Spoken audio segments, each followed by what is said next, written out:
Good morning. Welcome to the webinar on synchronous teaching.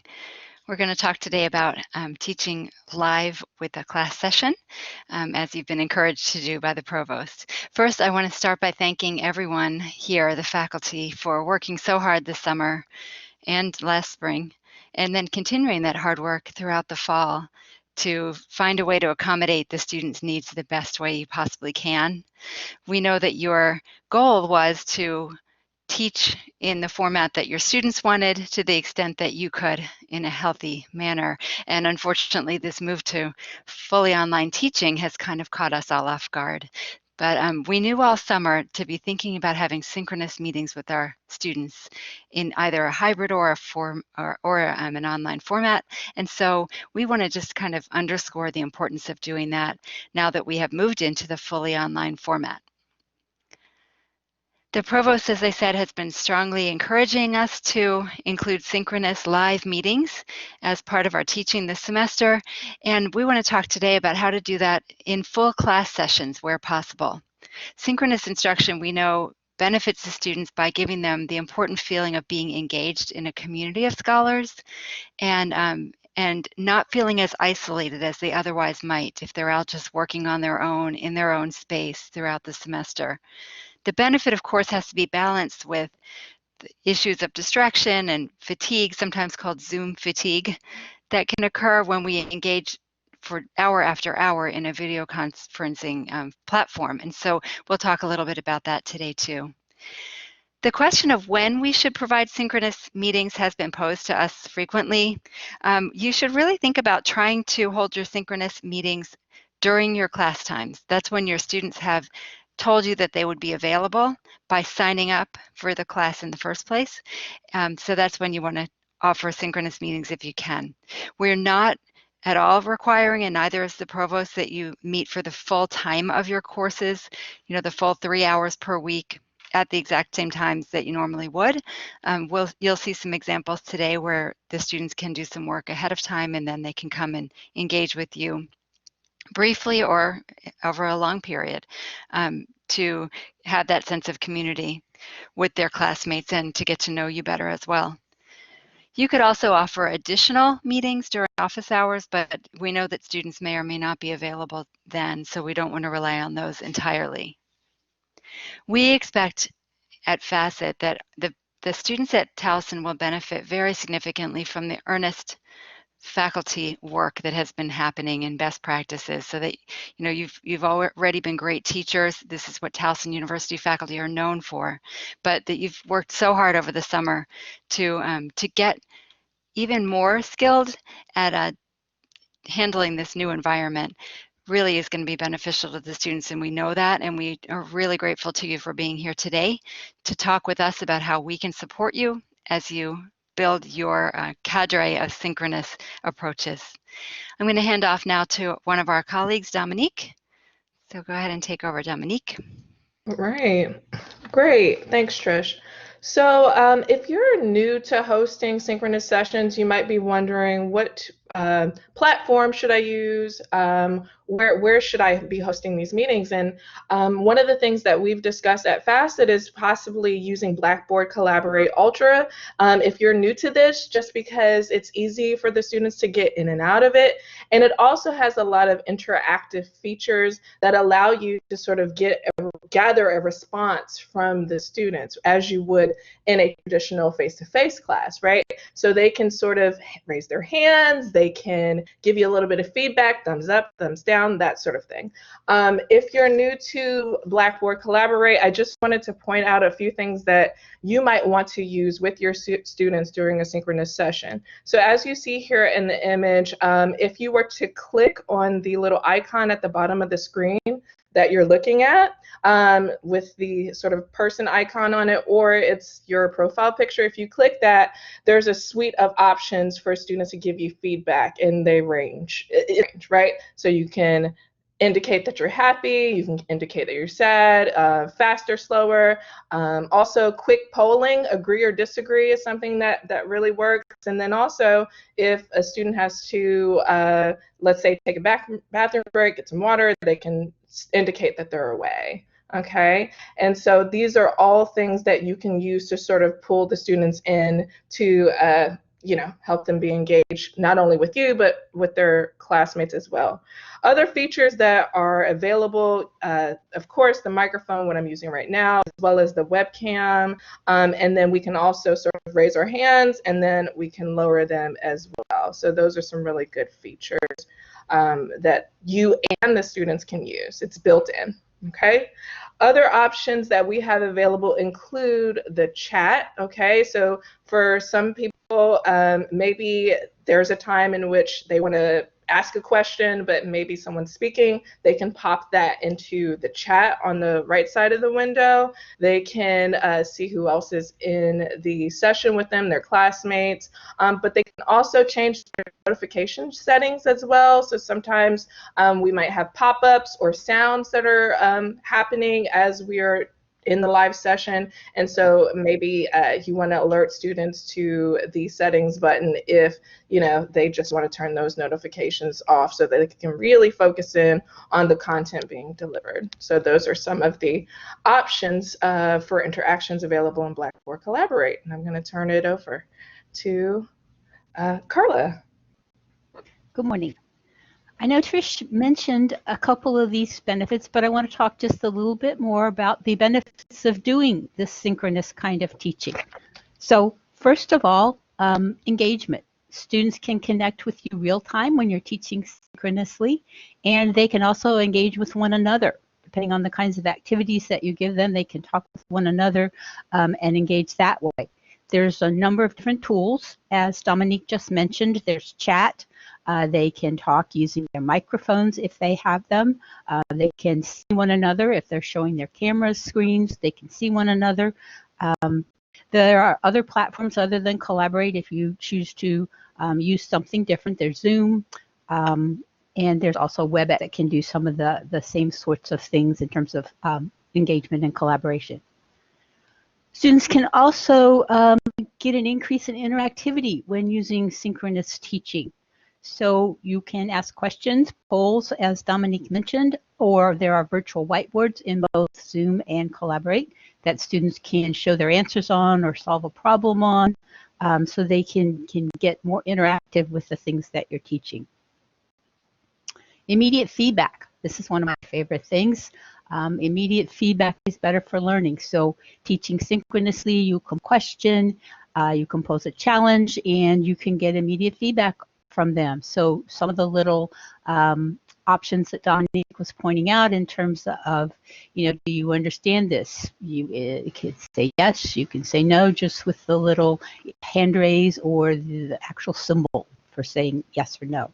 You can also use polling to check on things and get feedback on them. So you could create a multiple choice question that assesses understanding of some content that you might have just talked about, or maybe they've read about before class, and they can indicate via a poll. So you can get immediate feedback, and they can get immediate feedback on one of their understanding the content. They can also ask questions and get answers in real time, not have to wait, until whenever you get the chance to answer an email question. And finally, collaborate. Students can collaborate more easily in synchronous classes. So they can work on learning activities, they can work on projects, they can work on, like in my classes, they're going to be working on case studies together. And they can do those things in breakout rooms, both Zoom, Collaborate, and I'm not sure about WebEx, but I think it offers breakout rooms as well. So our task today is to just kind of give you a number of fairly easy to implement sorts of activities that you could, more or less almost kind of pop into your classes. So doing a synchronous lecture and you've got some PowerPoints. One of the ways to do some of this engagement, immediate feedback, and interactivity is to just pop a multiple choice question in there. You can do it as a poll, or if you don't want to get that complicated, you can just simply include it as a slide, and you can have students, answer via one of the feedback options, a raised hand, a yes, no, something like that. So these sorts of things that I have pulled out here as examples over the next couple of slides are things that work a little bit towards the mid to upper levels of Bloom's taxonomy, that we can do some things that are checking understanding, checking ability to apply, or as in this one, checking an ability to interpret something. So it could be a graph, could be a chart, could be a series of data points, could be a picture if you were, teaching art, or if it was a recording, you could do a bit of music and have someone answer a question about a piece of music. A case or scenario multiple choice question is another way to do some kind of an interactive piece in a synchronous class. So this is just a little example, of just a little case. So cases can be, fairly simple. Cases can be much more complicated in terms of they can even have multiple slides that sort of build the different pieces of a case. So someone's arrived at the emergency room. They have these symptoms. And what's the first thing that you would do? Okay, you've done that and gotten some test results. What's the next you could do? So you can even have them more complicated where they build on each other.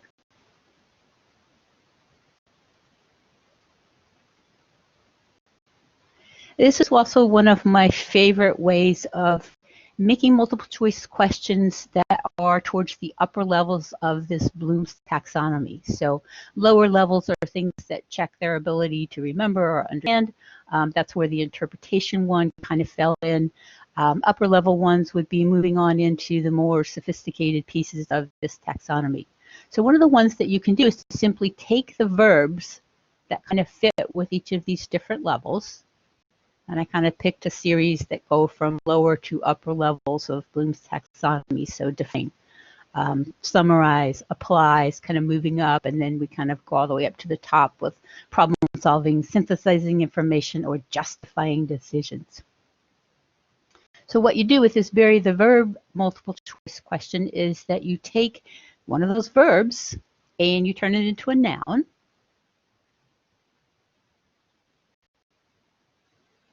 And then you bury it.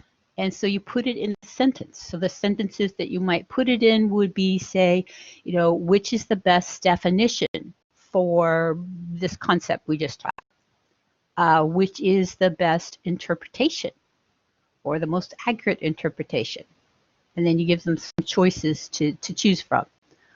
Or, identify a correctly constructed sentence, or a correctly programmed piece of computer programming. So that's what burying the verb is. All right, I am going to turn it back to Dominique. Great. Okay, so I'm going to go over a couple of things that you can do with your students during the session as well. We'll start with something called Advanced Organizers, or organizers for short, and we'll go over two types of organizers, the KWL chart and the Pro-Con grid. All right, so the KWL chart. So KWL, if you haven't heard of it before, stands for know, want to know, and learn. So you essentially give students this organizer or this chart, the KWL chart, and what it will help them do is connect the unfamiliar with the familiar. So they come to your classes already having known or experienced certain things, so you can probe them and ask them, well, what do you already know about this, right? And what are some things that you would like to know about it? And that just sort of helps pull them in. And then as you're giving your lecture, what you can do is have them sort of think through what is it that they're learning, right? So we're connecting what we already know with what you as the professor is introducing as new content, right? So the KWL chart, you could give this to your students during the session. Some people give it before, right? They'll have the students fill out maybe the first two columns, and then during class, they'll finish working on the third one. but you can give it to the students during your live session, and you can place your students into breakout groups and have them complete the first 2 columns here, right? So let's say I was doing a cooking class, right? And we were working our way up to making a nice pasta marinara or something like that. Maybe I would want to know, well, what in your experience, what has cooking pasta been like for you? What's been your experience with this? That's just sort of helping generate discussion. So in their breakout groups, you can have them think through what they already know and other questions that they have. And once they've completed those 2 columns, you can bring them back into the main room with the entire class, and they get to share out what they put into these columns, okay? And as they're sharing out, you can encourage the students to take more notes, whether they're typing them or they printed this out and they're just jotting it down. But what we want to do is to have them think about, okay, here's what we sort of already are thinking or how we're approaching this topic before we get new content about it, okay? So you bring them back into the main room, you've gone over what they already know, and then now is the time for you to deliver some new content. So as you are delivering your lecture, you are also encouraging students to complete this 3rd column, which is, well, what am I learning? What new information am I gathering based on the content that's being presented? And then I would say, leave a few minutes at the end of your session, maybe 10, 15 minutes, to have the students share out what they populated in that 3rd column. And that is a great way to sort of check for understanding and make sure that people are on the same page. If they're not on the same page, what are those sort of fuzzy points that we need to clarify? Okay, so that's the KWL chart, and this one, it really does work to sort of like help them see that I already have some background knowledge here, and maybe that helps them sort of see, okay, I know this, and then here's the new information that I'm gathering. The other organizer is the pro-con grid, and this is great for comparing and contrasting ideas. Now, I would say that using this chart, it works really, really well if students already have sort of a basic understanding of the concept, and now they're moving on to sort of weigh the options or weigh the complications or the nuances of a topic or an issue. So what you could do is give this sort of organizer to your students during the session, and then you could basically do small group breakouts. And in those breakouts, the students are supposed to come up with maybe 3 bullet points for the pros and 3 bullet points for the cons, and they talk amongst themselves, and then you can pull them back into the main class, right? And as I'm sure you are thinking, right, now is the time for us to share out what folks came up with. And so you can do things like have a group lead or group spokesperson who is going to share out 1 pro and 1 con, or however you want to do that. But they'll come back together and share out what they put. And it's great because not everyone thinks the same way, so they might actually have overlooked something, and now they can sort of add it to their list or their grid here, right, to compare those ideas, all right? And as you might imagine, this really does, once you sort of establish like what the pros and cons are, that naturally leads to discussion. And so I would imagine that a good portion of this activity would lead to some really good discussion, okay? And then in terms of how you make these things, pretty simple, right? So you can create your handout. I use Microsoft Word, or you can use PowerPoint. Choose something that's comfortable for you. But essentially, all you need to do is add a table, and you'll add 3 by 2. That's 3 columns and 2 rows for a KWL, or a simple T-chart is just 2 columns and 2 rows. And then you can upload that to Blackboard. And I would also say to introduce it to your students, right? So you can pull it up on the screen and talk to them about the what and the why behind why you're doing organizer, what you would like for them to get out of it. And during class, the students are filling out, and that's what I love about it, is that they're sort of gathering their notes together, and they'll have something to walk away from the class with. And then after they've had a chance to sort of work with that organizer, you can share out, you can discuss, and you can review it, okay? All right, so let's move on to some other types of things that you can do. These are called guided notes. 2 types of guided notes include the fill-in-the-blank outlines as well as the closed notes. So the fill in the blank outline is a really great handout, because what it does is it frames the lecture for them. So you take sort of a basic outline structure with Roman numerals or however you want to organize it, and then you populate that with main ideas and supporting ideas from your lecture.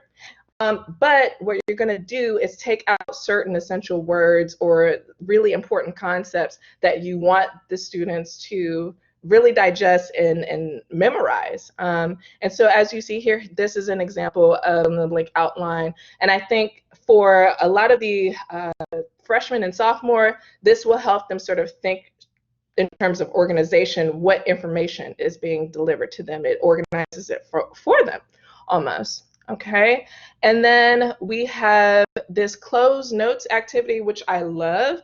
Now, the difference between fill in the blank outlines and closed notes is just about structure, right? So notice that the example before is structured as a typical outline, and I think that is, you know, for reinstilling that idea of a hierarchy or a sort of process, right, that needs to be ordered. But if the structure doesn't matter to you, closed notes allow you to basically type up passages and you remove the essential words that you want the students to pick up. Okay, so you give them either the fill in the blank outline or the closed notes, and you deliver your lecture. And the point is for them to be listening so that they don't miss those blanks, right? They want to be able to fill it in. And by the end of the lecture, they should have most of this filled out. Sometimes students might get distracted and they might miss one. So I always encourage professors to circle back and leave time at the end of your session to say, okay, we've got, 10, 15 minutes. Let's see what you populated into the fill in the blanks. And that just sort of helps level the playing field and establishes, like, here's the right answer, here's the not right answer, and they can walk away from that session knowing that they have those points that you sort of put together. They had to work to get the answers. So last but not least, I wanted to let you know that one of my favorite things about doing guided notes is that you can use them to shape other exercises, right? So let's say that you already have put together some guided notes. You can turn those guided notes into poll questions that help, again, check for understanding. So I took one, this is a definition from a textbook on rhetoric. So it says blank is the study of how language is used to communicate, right? So I might put that on the guided notes and we might go over that for one synchronous session, right? And then when we return for the next session, I actually might pop this into the poll, right? To see if they recall what we had went over in the previous session. So there are so many different ways that you can use these things. You can use them to guide your test construction, quiz construction, all those sorts of things, or even just like simple knowledge checks that you might assign to students. But essentially all you need to do is look back at your guided notes and then try to think about ways that you can reframe the statement as a question, or you can sort of borrow from Carla's example about burying the verb. But there are so many different ways that you can use these activities that you create. All right, and if you're wondering how to make guided notes, all you need to do, you need to select your content, whether that's a PowerPoint. Textbook is really good if for vocab sorts of things, or if you have some lecture notes already, you can turn that into your guided notes. But essentially, you create a handout in Word or whatever word processing software is preferable to you, and you are going to put your blanks in there, and then you upload that to Blackboard, make it available to the students, and then introduce it to them so that they know what it's about and what they're expected to do. And you can have them complete that during class, and again, share, review, and discuss at the end. And it's really nice to see the students being like, okay, I think I've got it, because without the guided notes, it's hard sometimes to tell what's essential information and then what are some of the things that might not be as essential right now. And so this is what helps sort of scaffold it for them, and it promotes really nice note-taking for them as well. All right, so I'm going to turn it back over. This concludes my portion of activities. Here's the support slide.